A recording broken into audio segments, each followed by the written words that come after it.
സംതൃപ്തിയോടും അഭിമാനത്തോടും കൂടിയാണ് ഒരു കോൺഗ്രസ് പ്രവർത്തകൻ എന്നുള്ള നിലക്ക്, ഒരു UDF പ്രവർത്തകൻ എന്നുള്ള നിലക്ക് മാധ്യമങ്ങളെ കാണുന്നത്.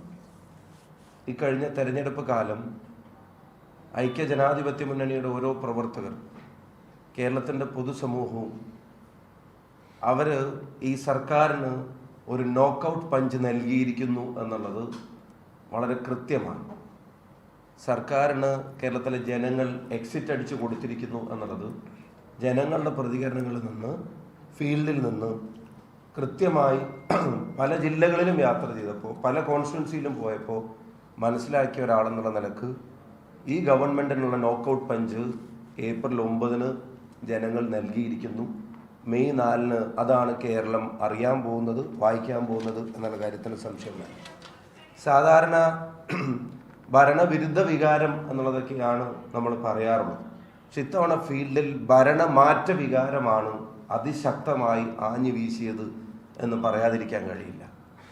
ഒരു കവലയിലെ 9 ഹോർഡിങ്സിൽ 8ലും ഒരേ മുഖം വെച്ചപ്പോൾ ഈ ഭരണം മാറിയേ തീരൂ എന്നുള്ളത് കേരളത്തിലെ ജനങ്ങൾ ഒന്നടങ്കം തീരുമാനിച്ചു എന്നുള്ളതാണ്. ഈ തെരഞ്ഞെടുപ്പ് ജയത്തെ ഒരു കമ്പാർട്ട്മെൻറ്റിലുമാക്കാൻ CPM-നോ LDF-നോ കഴിയില്ല. ഏതെങ്കിലും ഒരു ജാതിയിൽപ്പെട്ട ആളുകളോ ഒരു മതത്തിൽപ്പെട്ട ആളുകളോ വോട്ട് ചെയ്തിട്ടുണ്ടാവുന്ന വിജയമല്ല UDF-നുണ്ടാവാൻ പോകുന്നത്.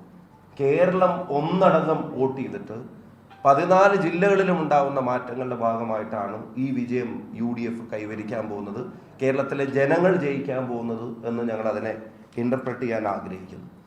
UDF-ൻ്റെ നേതാക്കന്മാർ സൂചിപ്പിച്ചതുപോലെ എറണാകുളത്തും മലപ്പുറത്തും അല്ലെങ്കിൽ പത്തനംതിട്ടയിലും വയനാടിലും ഇടുക്കിയിലേക്കും മാത്രം ഒതുങ്ങി നിൽക്കുന്ന ഒരു വേവുമായിരിക്കില്ല. ഇത് കേരളമെമ്പാടും ആഞ്ഞു വീശും. ഞാനൊരു കാര്യം പറയാം. എത്രയോ വർഷമായിട്ട് കോൺഗ്രസിന് ഒരു MLA ഇല്ലാത്ത ജില്ലയാണ് കോഴിക്കോട് ജില്ല. ഇത്തവണത്തെ ഭരണമാറ്റത്തിന് ഏറ്റവും പ്രധാനപ്പെട്ട പങ്ക് വഹിക്കാൻ പോകുന്ന ഒരു ജില്ല കോഴിക്കോടായിരിക്കും. അതുപോലെ കഴിഞ്ഞ എത്രയോ പതിറ്റാണ്ടുകളായി UDF-ന് തെരഞ്ഞെടുപ്പുകളിൽ ഒരിക്കലും മേൽക്കൈ വരാത്ത ജില്ലയാണ് കൊല്ലം. കൊല്ലം ജില്ലയിലെ റിസൾട്ടും നിങ്ങൾ എടുത്തു നോക്കിക്കോ. UDF-ന് തിരിച്ചുവരവിന് ഏറ്റവും കരുത്തു പകരുന്ന റിസൾട്ട് കൊല്ലത്തുണ്ടാവും.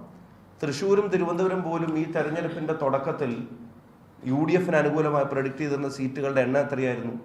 1, 2 എന്നൊക്കെ പറഞ്ഞു തുടങ്ങിയിട്ട് നിന്ന് ആ പിക്ചറിൽ പോലും വലിയ മാറ്റങ്ങൾ ഉണ്ടാവാൻ പോവുകയാണ്.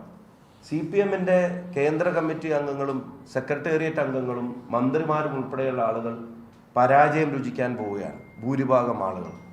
മാത്രമല്ല, ഇനി ആരെങ്കിലും ജയിക്കുന്നുണ്ടെങ്കിൽ അതുപോലും വലിയ വിജയങ്ങളായിരിക്കാനുള്ള, അത്രയും പാർട്ടി സ്വാധീനമുള്ള സ്ഥലങ്ങളിൽ മത്സരിക്കുന്നവർ പോലും വലിയ വിജയങ്ങളായിരിക്കാനുള്ള ഒരു സാധ്യതയും കാണുന്നുമില്ല. ആ തരത്തിൽ ജനങ്ങൾ ഈ സർക്കാരിനും സർക്കാരിൻ്റെ തലപ്പത്തിരിക്കുന്ന ആളുകൾക്കും എതിരായിരുന്നു. നിങ്ങൾ പ്രചരണ കാലം തന്നെ എടുക്കുക. എത്ര മന്ത്രിമാർ മറ്റു മണ്ഡലങ്ങളിൽ സജീവമായി പ്രചരണത്തിനുണ്ടായിരുന്നു? മന്ത്രിമാർക്ക് അവരവരുടെ മണ്ഡലങ്ങളിലെ ആത്മവിശ്വാസക്കുറവ് തന്നെ അവരെ കൂടുതൽ സമയം അവിടെ ചെലവഴിക്കാൻ കാരണമായി മാറി. 2 മന്ത്രിമാരെ സ്വന്തം മണ്ഡലത്തേക്ക് വിളിച്ചു വരുത്താൻ ബാക്കി സ്ഥാനാർത്ഥികളും വലിയ ആവേശമൊന്നും കാണിക്കുന്നത് നമ്മൾ കണ്ടില്ല. കാരണം അങ്ങനെ വന്നാൽ ഇവർക്കെതിരായിട്ടുള്ള ആൻറ്റി ഇൻകംബൻസി അത് തങ്ങളെ കൂടെ ബാധിക്കുമോ എന്ന് ഭയപ്പെടുന്ന സ്ഥാനാർത്ഥി അവസ്ഥ. അതാണ് യഥാർത്ഥത്തിൽ ഈ ഗവൺമെൻറ് അവസാനം ജനങ്ങളുടെ മുമ്പിൽ വെച്ച ചിത്രം എന്ന് പറയാതിരിക്കാൻ കഴിയില്ല.